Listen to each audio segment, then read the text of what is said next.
Terima kasih Ibu Pendeta Caroline untuk paparannya. Baik, kita akan melanjutkan acaranya.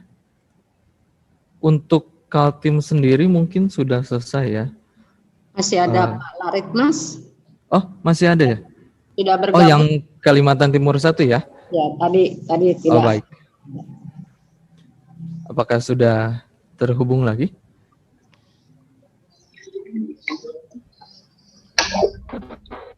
Halo? Oh, baik kalau begitu. Sebentar saya siapkan materinya ya, Pak.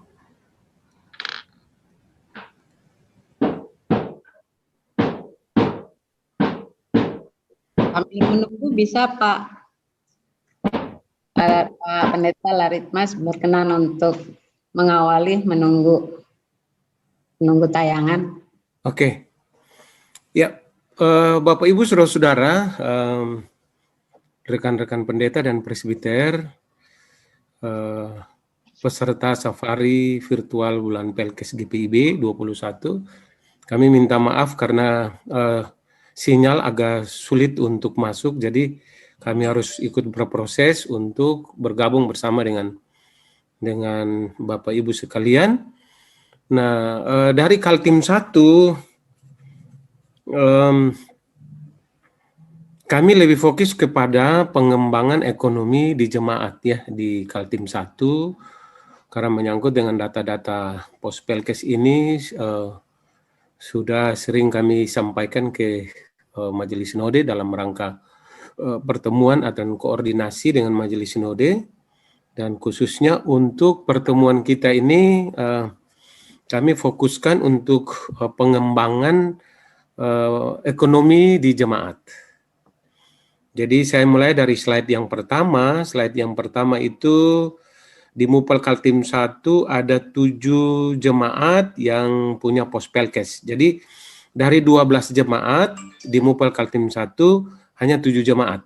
7 jemaat, yaitu Jemaat Shalom Balikpapan, ada Pospelkes Efrata Traktor, ada Sejaluk Samboja, ada Torsina Senipa, dan Jemaat Siloam Krayan itu ada Pospelkes Patmos Pinang Jatus, ada Bajem Alang Asang Kong Longgelang ya, Longgelang, dan juga ada Betani Kerta Bakti di Blok C1, ada Immanuel Koyang Sari di Blok 1D. Lalu selanjutnya juga Jemaat Sion Sendelei, itu ada 1 Pospelkes yaitu di Tajur. Lalu keempat Jemaat Kenanga Itsi ya, itu ada 1 Pospelkes yaitu Immanuel Sepaku. Nah ini di daerah IKN ya. Langsung ya, belum yang masih slide yang pertama tadi Pospelkesnya. Nah, yang kelima Jemaat Efata Batu Kajang, ada Pancaran Kasih Muara Kate, lalu Jemaat Ebenezer Tanah Grogot, ada Sarfat Tanjung dan Betel Ayo Klato, lalu Jemaat Maranatha Balikpapan itu ada 2 Pospelkes, Eklesia Penajam dan Agape Babulu. Ya, lanjut di slide kedua.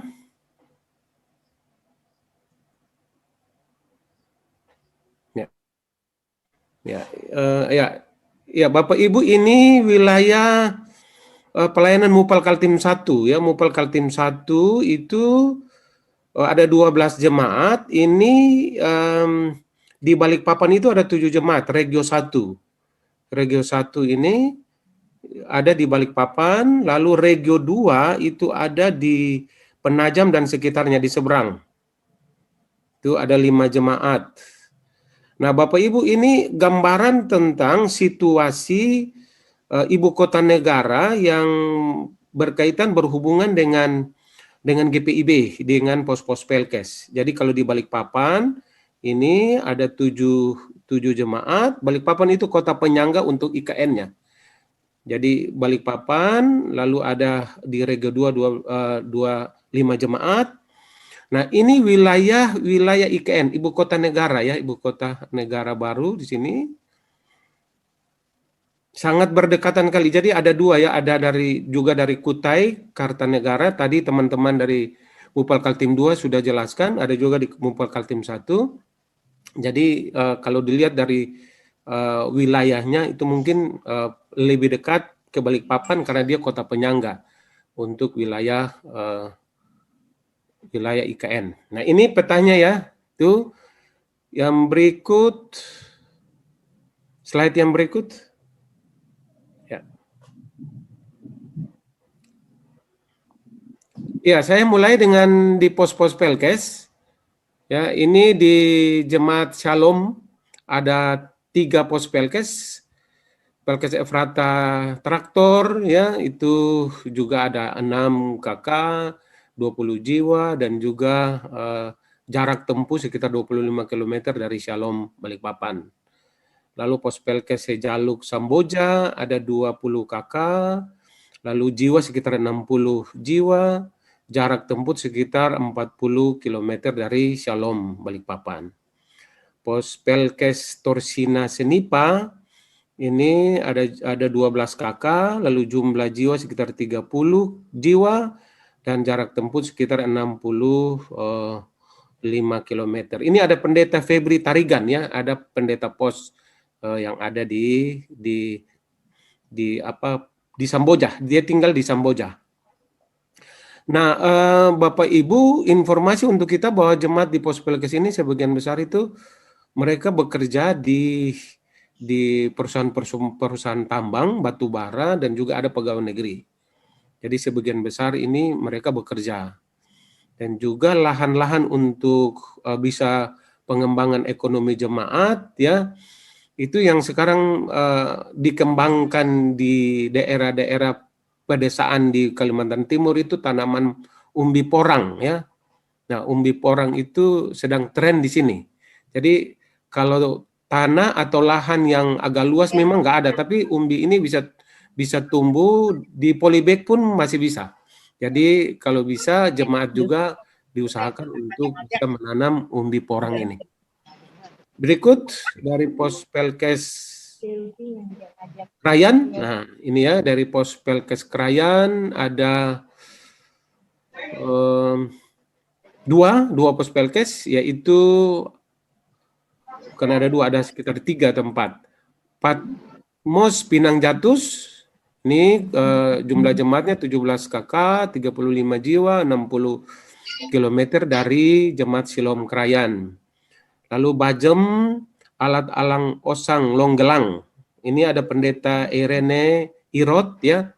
Anaknya dari pendeta Irot ya, di sana melayani di sana. Lalu ini ada 46 KK, jumlah jiwa 124 jiwa, lalu jarak tempuh dari Siloam Krayan sekitar 45 km. Nah, ini jemaat sedang mengusahakan ini umbi porang ya.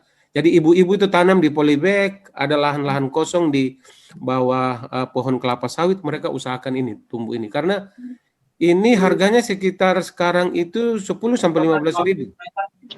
1 kilo ya, 1 kilo. Jadi di Krayan ini sedang mengelola untuk umbi porang. Jadi sudah ada perusahaan mungkin yang bisa. Yang satu, oke pasarannya gampang ya. Nanti ada orang yang membeli dan menampung untuk umbi porang ini. Berikut, agak cepat karena ini saya singkat saja karena waktu sangat mendesak.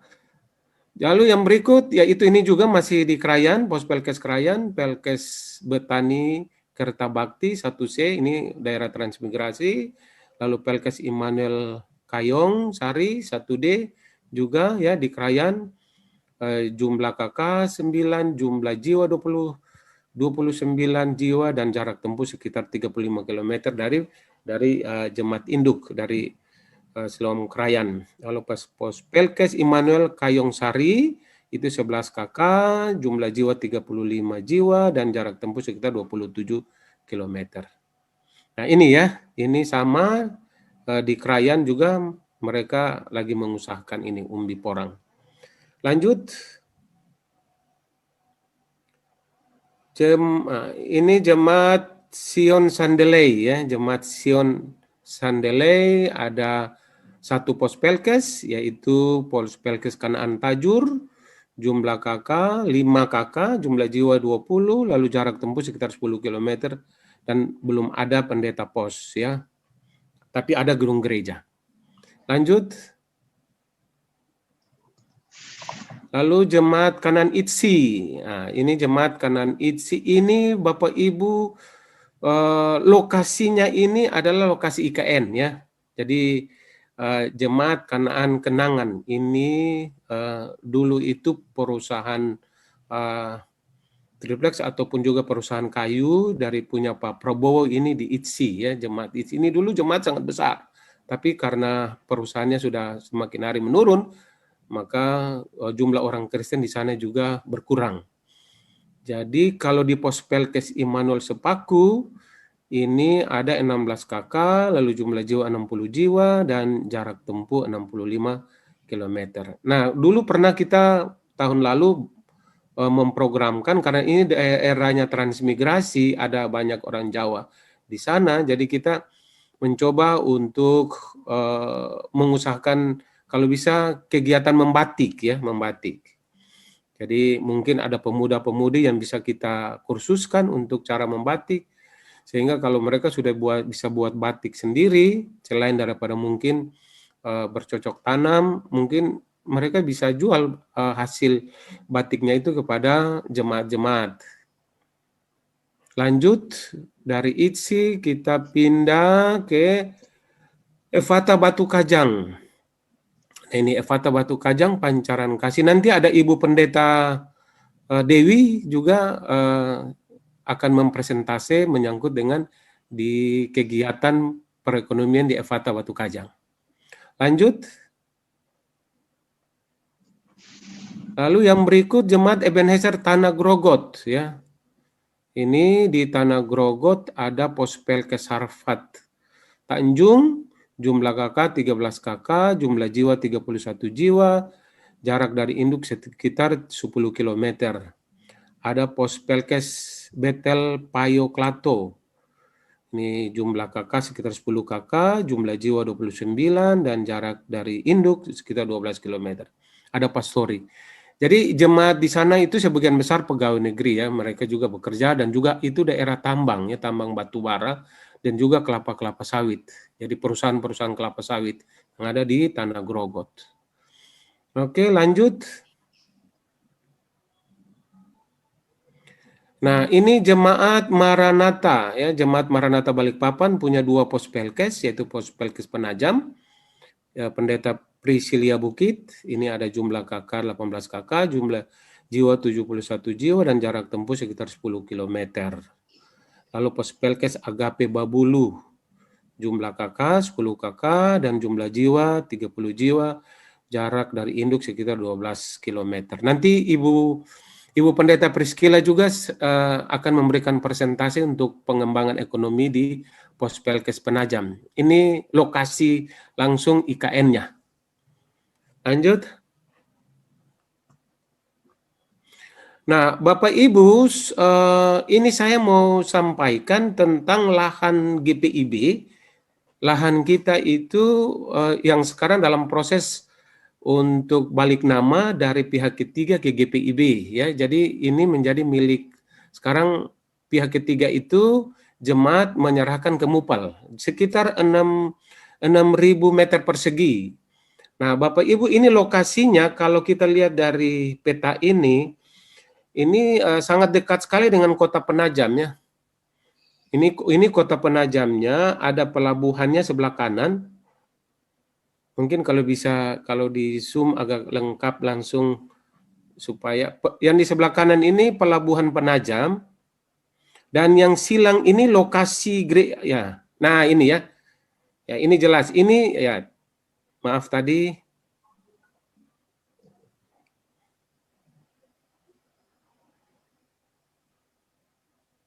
Ya, jadi sebelah kanan ini ya, ini adalah pelabuhan feri Penajam dari Balikpapan ke Penajam, sebelah kanan. Ini Lalu ini lokasi tanah kita ya, tanah GPIB yang diserahkan oleh pihak ketiga dan sekarang Mupel mengelolanya.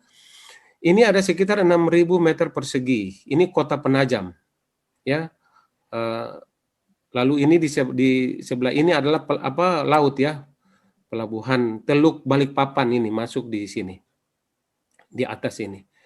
Nah, jadi ini tanah GPIB itu sangat dekat dengan kota, dan ini kita mencoba untuk membuat kebun percontohan. Nah, slide selanjutnya. Nah, Bapak Ibu, kemarin di PST yang tahun 2020 kami bersama dengan Departemen Pelkes sudah mencoba merancang untuk lokasi ini kita akan buat kegiatan bulan Pelkes. Tapi karena pandemi COVID maka ini tertunda ya. Jadi ini kami mencoba merancang bahwa tempat ini yang lokasi tanah kita ini sekitar 0,5 hektar ini akan dibuat kebun percontohan. Nah, jadi ada sekitar 0,5 hektar. Ini kita mencoba untuk ini master plan-nya ya, ke depan memang masih tanah kosong ya. Tapi ke depannya kita akan berusaha untuk mengelola tanah ini untuk menjadi suatu kebun percontohan bagi jemaat-jemaat. Jadi di sini ada kolam ikan ya, sebelah kiri begitu. Ini kan jalan ya. Jalan besar lalu masuk sebelah kirinya. Sebelah kiri itu dibuat kolam ikan, lalu parkir, lalu ada rumah Lamin, rumah Dayak ya, itu yang terbuka dari kayu ulin. Jadi rencananya begitu, jadi ada kolam ikan, ada parkir di tengah, lalu juga rumah Lamin, rumah Dayak.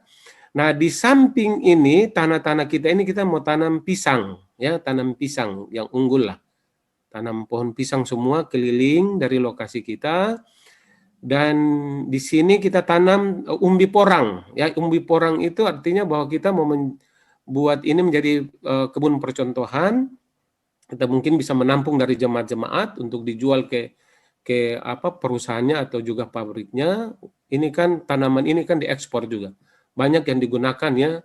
Fungsi dari tanah umbi porang ini sangat banyak sekali dia punya produksinya. Ada bisa jadi makanan, bisa jadi makeup dan juga yang lain. Di sini ada kebun buah-buahan. Jadi ada samping ada tanaman porang, ada kebun buah-buahan. Nah, ini tadi saya katakan bahwa jarak dari pelabuhan itu sekitar 15 menit aja dari pelabuhan Penajam. Ini lokasinya yang kita mencoba untuk mengelola tanah kita yang ada di Kota Penajam. Ini sekitar 15 menit, jarak dari pelabuhan feri Penajam sekitar 3 km. Nah, terakhir Bapak Ibu, ini contoh ya, contoh yang kita mencoba untuk mengelola tanah kita yang di Penajam tentang perkebunan kebun porang. Terakhir. Nah, ini Bapak Ibu, ini hanya semacam contoh tentang pengelolaan tanah kita nanti akan kita olah menjadi kebun percontohan. Ini sedang tren sekarang ya tanaman ini. Dan ini tanaman yang bisa diekspor dan juga bisa membantu perekonomian jemaat. Demikian Bapak Ibu, teman-teman semua peserta bulan Pelkes Safa yang ingin saya sampaikan bagi kita. Mungkin ada beberapa pendeta yang akan men-share juga di lokasi-lokasi pelayanan mereka, yaitu Pendeta Priskilia dan Pendeta Dewi. Tadi informasi Pendeta Dewi sinyalnya agak sulit untuk masuk, tapi mudah-mudahan beliau sudah bergabung bersama dengan kita. Bu Pendeta Dewi belum masuk, Pak. Ada Pendeta Dewi? Belum ada. Ya, kalau begitu. Pendeta Priskilia dari Penajam? Ada? Penajamnya ada pelabuhannya sebelah kanan. Pendeta Priskilia? Ada Pak Pendeta. Ya, silakan. Yang di sebelah kanan ini pelabuhan Penajam. Dan yang siang ini lokasi. Nah, ini ya.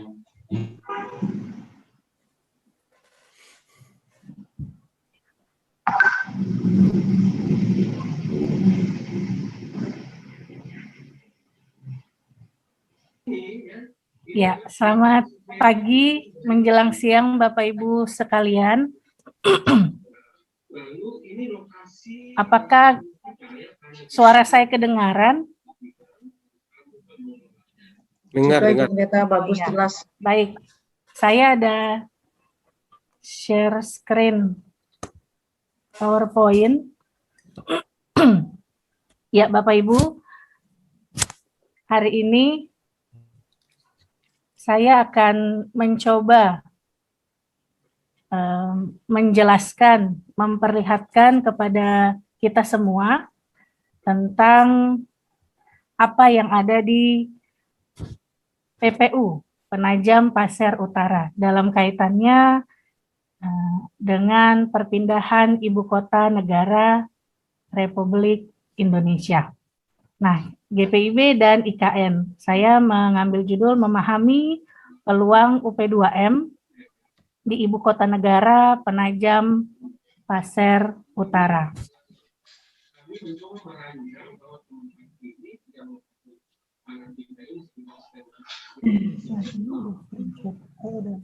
Bisa di slideshow, Ibu Pendeta Priscilia Bukit.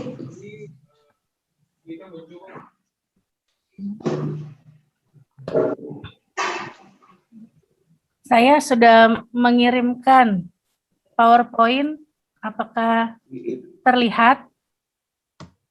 Terlihat di slideshow saja Pak, Bu. Diperbesar di slideshow. Diklik di bawah kanan bawah.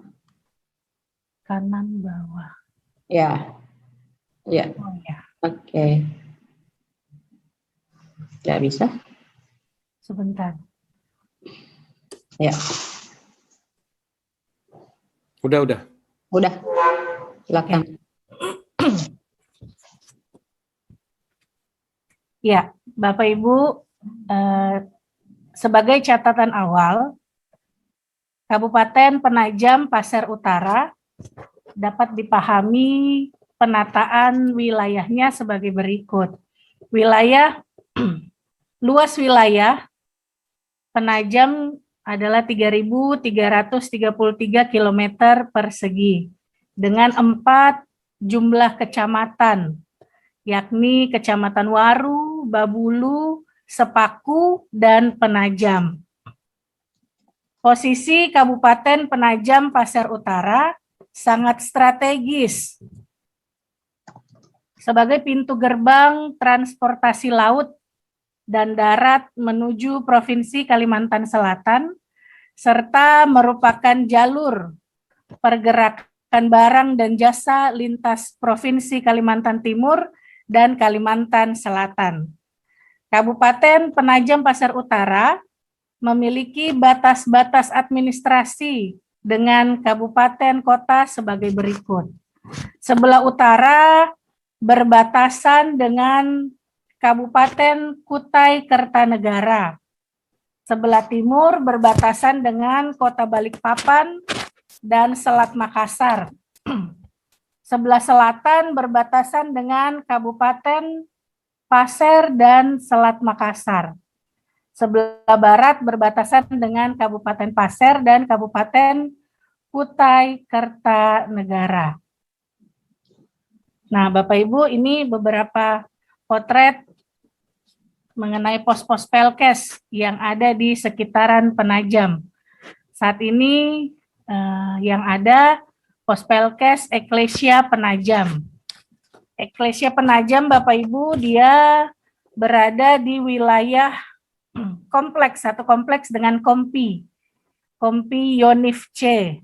Nah, jarak tempuh dari Penajam ke pos Pelkes Eklesia sekitar 17 km karena dia berada di Kelurahan Petung sekitar 20 km dari Penajam, jarak tempuh 30 menit. Nah, Bapak Ibu, ini adalah foto sekilas gedung gereja yang ada di pos Pelkes Eklesia Penajam. Lalu yang berikutnya ada pos Pelkes Agape Babulu. Ini posisinya sekitar 60 km dari Penajam. dengan jarak tempuh 1 jam sampai 1,5 jam. Nah, untuk di Babulu dan Eklesia Penajam kurang lebih memiliki pekerjaan jemaatnya sekitaran, ada yang buruh sawit, ada yang guru, ada PNS, dan lain sebagainya. Nah, Bapak Ibu, dampak pemindahan ibu kota negara bagi pembangunan GPIB dan Pospelkes di wilayah Penajam Pasir Utara. Nah, saya ada mengambil 4 poin. Pemindahan ibu kota baru ke Kabupaten Penajam Pasir Utara dan Kutai Kertanegara berdampak pada pos-pos GPIB di sekitarnya dengan penjelasan sebagai berikut. Yang pertama, Pospelkes GPIB maupun yang berstatus induk sampai saat ini ada beberapa di wilayah yang susah dijangkau pembangunan. Nah, oleh karena itu, dengan adanya pemindahan ibu kota negara Republik Indonesia dari Jakarta ke Penajam dan Kutai Kertanegara, dapat dipastikan bahwa pembangunan akan menyapa keadaan pos-pos Pelkes GPIB. Nah, yang kedua, penjelasan poin pertama di atas, kemudian harus dipahami bahwa pergumulan jemaat agar ikut mengalami kemajuan, merasakan nikmatnya kemajuan pembangunan, dapat dipastikan akan terwujud nyata. Sebab warga GPIB di Pospelkes yang berada di wilayah Penajam Pasir Utara sebagian besar merupakan warga transmigrasi. Sehingga sekian tahun mereka terisolir dari kemajuan sebab minimnya perkembangan pembangunan di pemukiman warga di daerah transmigrasi. Sehingga anak-anak juga cucu mereka bisa dikatakan jauh dari sentuhan kemajuan pembangunan. Nah, poin yang ketiga, dengan adanya perpindahan ibu kota negara Republik Indonesia pasti akan berdampak juga dengan jumlah pendatang. Nah, jumlah pendatang kelak akan berpotensi meningkatkan jumlah masyarakat. Nah, dan dari sekian banyaknya pendatang, tentu ada juga yang akan mendaftar jadi warga gereja, termasuk di pos-pos GPIB di Penajam Pasir Utara. Bahkan GPIB di wilayah Kutai Kertanegara nantinya yang mungkin juga akan mengalami penambahan jumlah warga gereja akibat urbanisasi penduduk tersebut. Dengan demikian, penambahan pemenuhan kebutuhan juga akan meningkat. Nah, karena orang banyak datang, makanya jumlah kebutuhan juga meningkat. Makanya kemungkinan pembukaan lahan pasti akan terjadi, baik untuk pembangunan perumahan rakyat atau industri, bahkan pertanian, juga perkebunan. Nah, poin yang keempat, poin ketiga di atas bisa disambut dengan sikap akan adanya perjumpaan budaya. Karena orang banyak datang dari banyak daerah, tentu perjumpaan budaya tidak bisa dihindarkan. Perjumpaan budaya yang lebih beragam jika ibu kota negara kelak dipindahkan di Kabupaten Penajam Pasir Utara. Nah, Bapak Ibu, budaya ini, keragaman budaya bisa memperkaya kebudayaan yang ada saat ini, namun bisa juga menimbulkan masalah baru bagi mereka yang sejak awal tinggal dan hidup di Penajam Pasir Utara. Nah, 4 poin di atas menjadi pijakan kita untuk memetakan potensi baik yang bersifat positif maupun negatif dari perpindahan ibu kota Republik Indonesia ke Kutai Kertanegara juga Penajam Pasir Utara. Terhadap penjelasan di atas, saya kemudian ingin menyampaikan bahwa ada beberapa potensi yang dapat dikembangkan oleh GPIB. Yang pertama, karena ini Bapak Ibu, semangat mengolah tanah pasti ada. Karena warga jemaat di pos-pos Pelkes sebagian besar adalah petani, saya berpikir bahwa pengembangan sektor pertanian harus diperkuat gereja guna menyikapi perkembangan penduduk di ibu kota baru. Sehingga GPIB bisa mempersiapkan agribisnis yang lebih besar untuk menstabilkan kebutuhan banyak orang.